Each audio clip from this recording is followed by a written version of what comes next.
Well, Michael, I never wanted to have to make this video with you, but unfortunately, it has come to this. On the 8th of January, 2021, at 21 minutes past 11, British time, of course, it would be, 21 minutes past 6, Eastern time in the United States.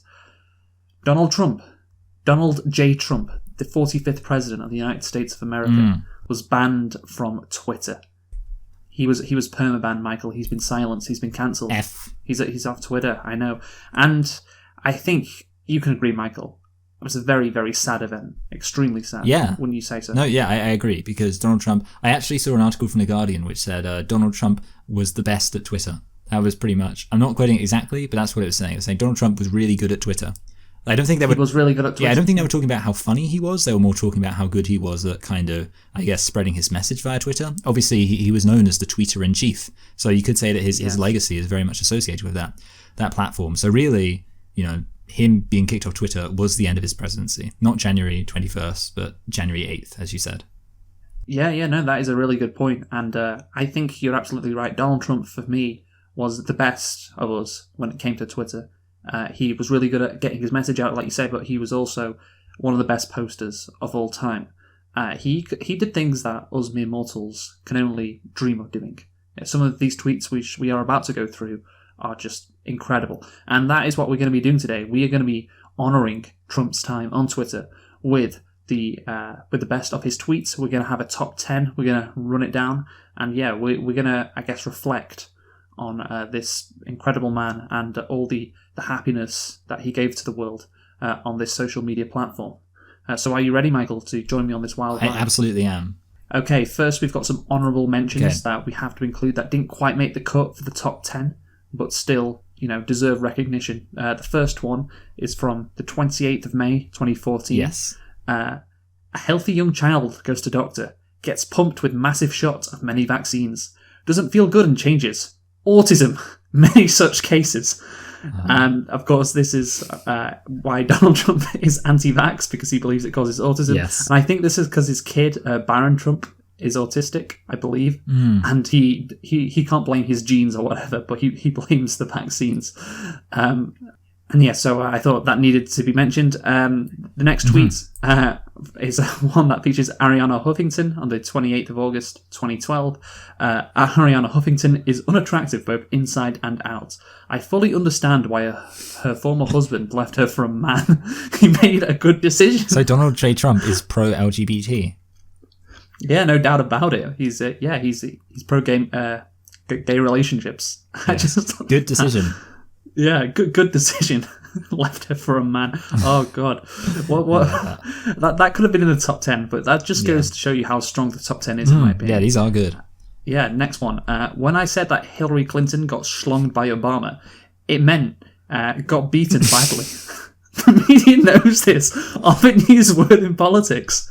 Yeah. Of course. How many times, Michael, have we heard the word schlonged in politics? That's true. Oh dear. As common, God, how many times was John King saying that on CNN? Like, Biden is currently schlonging Trump in the Atlanta suburbs. Yeah. Often used word in politics. Yeah, and the media knows it. Yeah. Okay, and next tweet from this is from 2015. If the morons who killed all those people at Charlie Hebdo would have just waited, the magazine would have folded. No money, no success. The invisible hand of the free market would have helped Allah prevail over the infidels. Oh God, yeah, exactly. Don't believe all this bullshit that ISIS feeds you. We need to believe in the free market. Just an incredible tweet right there. And then the last honourable mention.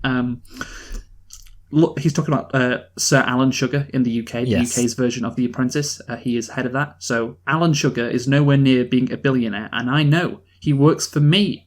And somebody replies, who cares how much money Alan Sugar has? Do you want to measure penis size with him as well? Fucking twat. Trump replies, on that I would beat almost everyone. Well, he did schlong Hillary. Yeah, I guess so. And he schlonged Biden if you ignore the corruption. Oh, yeah, exactly. Maybe it's accurate, but I just love that. Someone calls him a fucking twat, but he's so desperate to brag about his penis size. Oh, incredible. So, Michael, those are the honourable mentions. Yeah. We'll now get into the actual top 10 Donald Trump tweets. Are you excited? You bet your sweet bippy. Number 10, Michael, is from the 29th of June, 2013. Young-based God replies to Donald Trump, "Your dad gives good brain? Damn." And Trump replies, "It's called genes." Wow. Now, of course, why this is funny is brain is a term for oral sex, and I'm guessing Trump was bragging about his dad having a really good brain, and this guy made a good joke, and yep, he agrees. His dad gives good brain.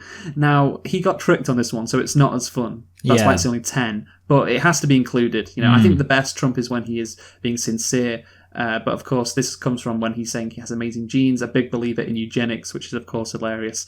But yeah, Yes. I think that is that has to be included. So we will now move on to number 9, which is from November the 19th, 2012. It makes me feel so good to hit sleazebags back. I don't know why sleazebags is quoted, but they are much better than seeing a psychiatrist, which I never have. So. He's not. I mean, look. I think that, of course, why this is funny is he obviously should see a psychiatrist, and you can imagine the amount of people throughout his life who have said to him, "Donald, you need to see a psychiatrist. Donald, you need to go and see someone," and he's like, "No, I don't need to. I'm so perfect. They can't handle it." And yeah, and just if you brag about not seeing a psychiatrist. Then you probably need to go and see one. So yeah, anything else to add on that? No, Michael? yeah, I really like it. I mean, ultimately, I guess the other question is though, if he's never seen it, how can he know that it's better? You know, Yeah. like basically, so it's faulty logic too, as well as being mentally unhinged. Again, how does he know? I mean, I guess it does feel pretty good to hit the sleazebags, but you know, you need to go and see a psychiatrist to really compare. So we're moving on to number 8 now, Michael, and we've got quite a few tweets for number 8. We're cheating a bit. That's because there is a theme here with number 8. It's the haters and losers genre of Donald Trump tweets. So, yes, well, let's go from the first one, which is on the 8th of May, probably 2013. Sorry, losers and haters, but my IQ is one of the highest, and you all know it. Please don't feel so stupid or insecure. It's not your fault. Again, tweet, ironically, not at all insecure. Yeah, not at all insecure. That's great. On to the next one. Amazing how the haters and losers keep tweeting the name Fuck Facepalm Clown Stick like they are so original and like no one else is doing it. Yeah. That's from the 3rd of May 2013. Jon Stewart was the person who coined that. And yeah, I mean, look, it's not that great, but having him tweet it out, yeah, Jon Stewart wins, undeniably. The next one is, every time I speak of the haters and losers, I do so with great love and affection. They cannot help the fact that they were born fucked up. Oh dear. Oh god, that's from the 28th of September 2014. This is a guy who's tweeting this, who's like probably, I don't know, 65, 64 years old at the time. Yeah. You know, he's like one of the most famous men in the world. And the haters were born fucked up. Amazing. And lastly, we've got one more tweet on this genre, and it is the best of the lot. An absolute beauty. I would like to extend my best wishes to all, even the haters and losers, on this special day, September the 11th. On 11th of September 2013. Now, of course, I don't know why it's not really a day to wish everyone great September the 11th. It's really not that type of day because, of course, you know, the tragedy occurred in Donald Trump's home city of New York. Yeah. But at least he's gracious enough to wish the haters and losers his best wishes. I mean, you know, that's. I mean, it's so funny the fact that he would say best wishes on September 11th. It's kind of like. He couldn't have just done it on a normal holiday. I think that's what we appreciate about Trump. It's the fact that he doesn't just do one thing. There's multiple things always going on in these tweets, and that's what makes a Trump tweet. It's just taking it aside, say haters and losers, as if he's genuinely wishing them well while calling them haters and losers. And then it's on September 11th, and he's saying like best wishes. There's layers to it, and that's what's beautiful. So yeah, I love it. It's a good one to end on, strong one. Yeah, so that is the end of the haters and losers genre. So on to number 7 now, and I love this one as well. On the 7th of November 2012, pervert alert, at Rep Wiener is back on Twitter. All girls under the age of 18, block him immediately. Wow. I think this is funny because, Trump's trying to be a good citizen, isn't he? He's very concerned about the young girls. And, of course, you contrast that with what he's done. That's what makes the tweet so good. And yeah, just alerting people on Twitter. Hey guys, watch out! This guy's back on Twitter. And you know what? It's good advice. You want to stay away from Anthony Weiner. Do you know who he is? Michael? Yeah. Don't worry. I know who he is. I mean, I don't really remember the whole story, but I just remember that he was caught up in some sex stuff. And yeah, I can imagine that it is brilliant. And obviously, this was the start of his QAnon campaign to destroy all the child molesters in the government. And any day now, Luke. Yeah, any day. He's going to do it. So yeah, credit to Donald Trump. I just because the tremendous irony, that has to be number 7. But let's move on to number 6, which is another Donald Trump theme, which is relationship advice to celebrities. So the first one is for Miley Cyrus. Don't worry about Liam. You can do much better, and you have plenty of time. Remain strong. As of the 19th of September 2013. So yeah, encouraging words to Miley Cyrus. Who is the Liam in that context? Just because I don't know about celebrity gossip. I don't know. Okay, I don't know. Neither of us know. Maybe someone from One Direction. I'm not sure. For all we know, she couldn't have done better, to be fair. But, Yeah. No, but it's nice to have, encouragement like that. Donald Trump, he's a busy man. So that would, Miley Cyrus she would have felt good reading that, no doubt about it. The next tweet, this is advice to Robert Pattinson. Everyone knows I am right that Robert Pattinson should dump Kristen Stewart. In a couple of years, he will thank me. Be smart, Robert. Wow. And yeah, I mean, he was right. They did eventually split, and it was a good move for Robert Pattinson. This is such an early 2010s thing, Robert Pattinson and Kristen Stewart's relationship, but Donald Trump was in the thick of it. He has a follow-up tweet to that. Robert Pattinson should not take back Kristen Stewart. She cheated on him like a dog. We'll do it again. Just watch. He can do much better. Wow. And yeah, I mean, look, this is a theme of Trump. He always compares things to dogs. Yeah. He cheated on him like a dog. Like, I don't know, do dogs cheat a lot? Apparently, Donald Trump thinks like dogs are the worst encapsulation of like every personality trait. But yeah, so what do you think?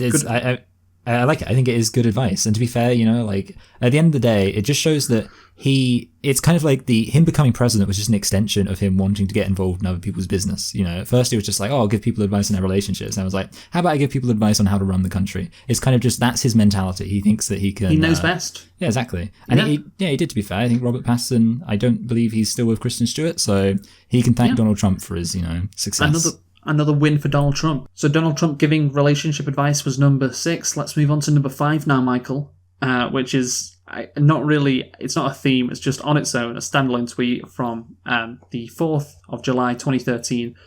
Sorry, folks, I'm just not a fan of sharks, and don't worry, they will be around long after we are gone. Wow. I don't know what prompted this tweet. I think there's something in America called Shark Week. Oh, yes. Big a few years ago. Maybe that was it, but yeah, just having the brain to tweet that out, not only to think it but to tweet it out. Sorry folks, I'm just not a fan of sharks. I love it, man. That's why it has to be number 5. Just a tweet only Donald Trump could write.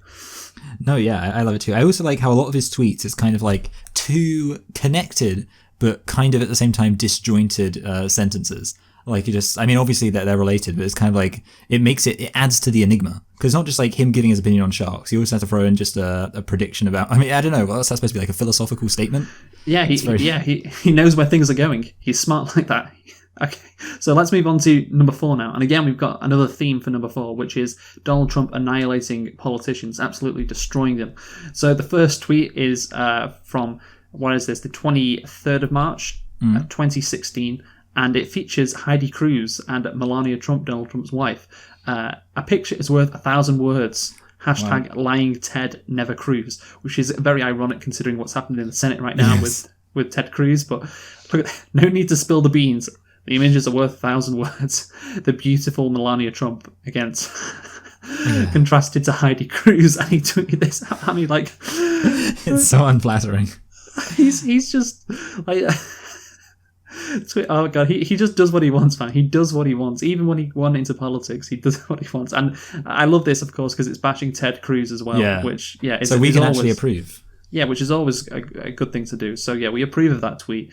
And the next one, why would Kim Jong-un insult me by calling me old when I would never call him short and fat?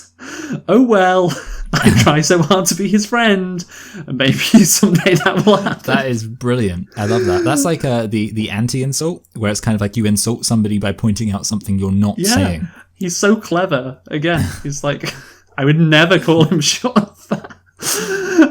International diplomacy, constructed in such a beautiful way. And that's the thing, it takes so many different directions. It's like, oh well, I try so hard to be his friend. Like, he still wants Kim Jong-un to be his friend, despite him calling him short and fat, and then him insulting him. It's brilliant, absolutely brilliant. But my favourite type of Trump tweet insulting politicians is the next one. This is when, on the 13th of January 2019, he went at Elizabeth Warren. The best line in the Elizabeth Warren beer catastrophe is to her husband, "Thank you for being here. I'm glad you're here." It's their house. He's supposed to be there. He's right. You can't argue that, yeah. He isn't wrong. He is supposed to be there. Oh no. He's just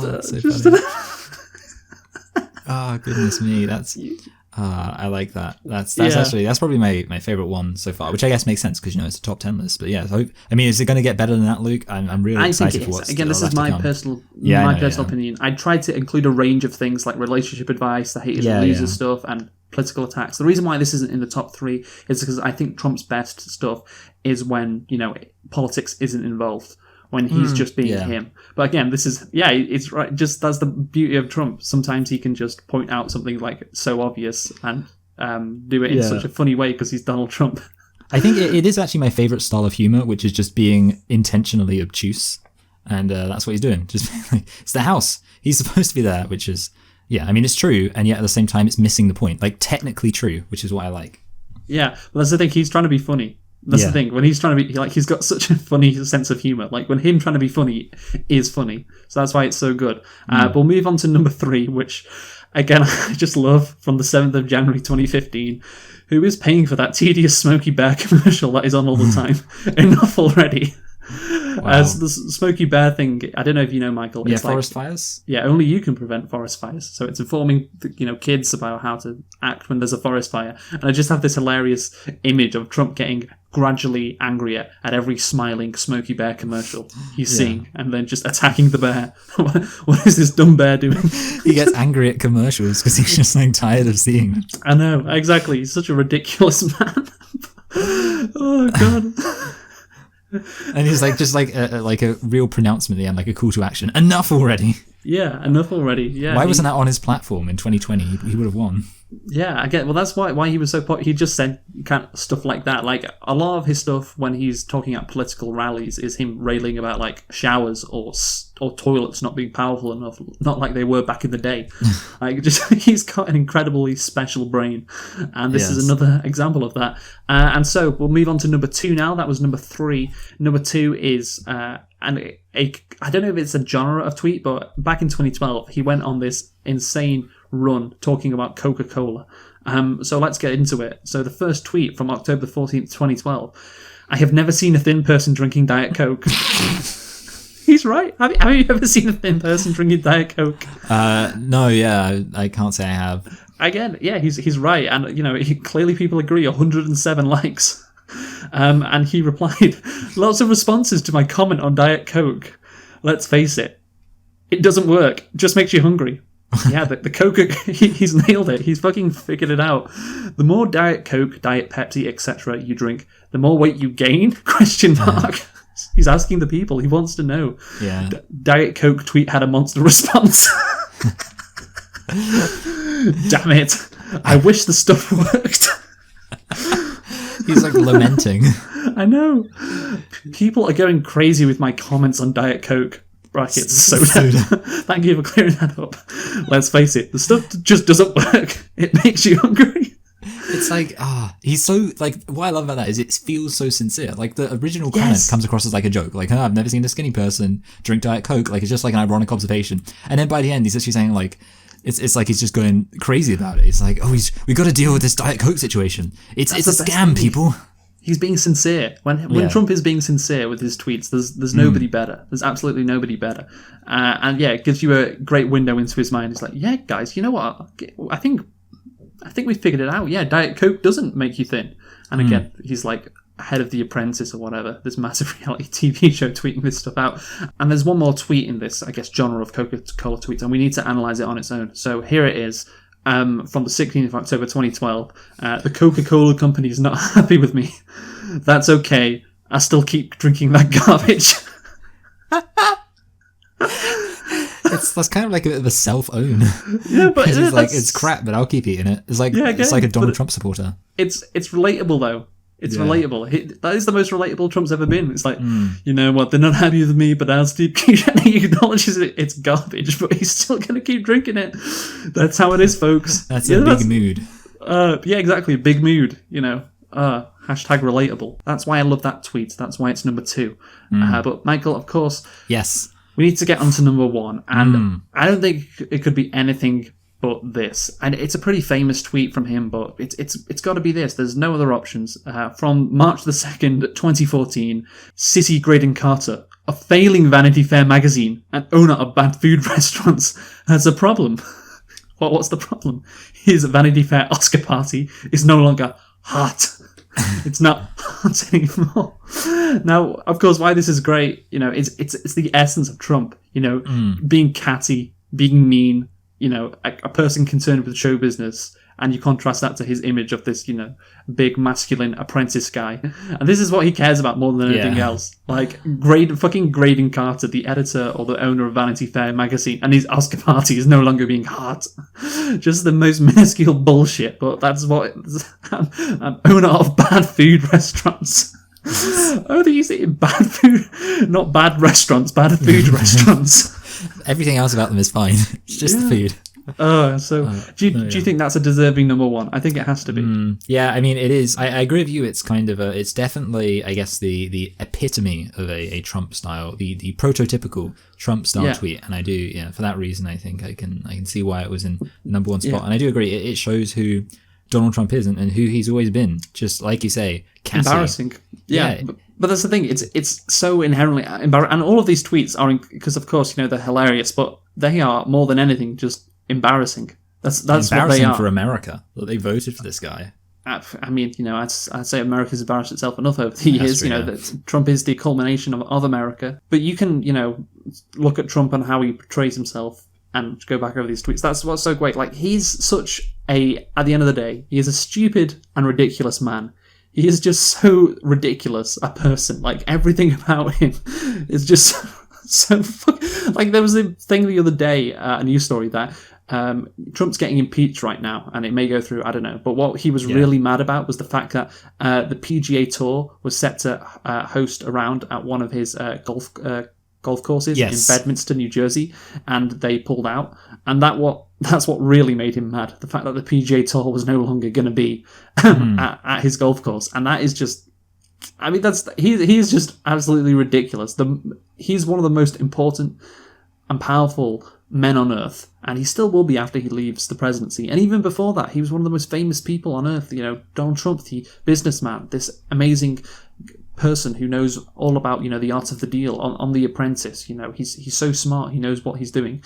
And then, all of his tweets are just hilarious. And just utterly, like I said before, ridiculous. That's the best word that sums it up. And, you know, that's why people hate on Twitter a lot. They do hate on Twitter, of course, and I can understand, but without Twitter, we wouldn't have had these gems. And there are so many times that celebrities reveal themselves on Twitter by tweeting some stupid tweet, you know, and you really get a window into who they actually are. And you can get past, like, the PR stuff that they, you know, put out and what their perceptions are based on the image they've crafted in the media, and you just get to the heart of who they actually are.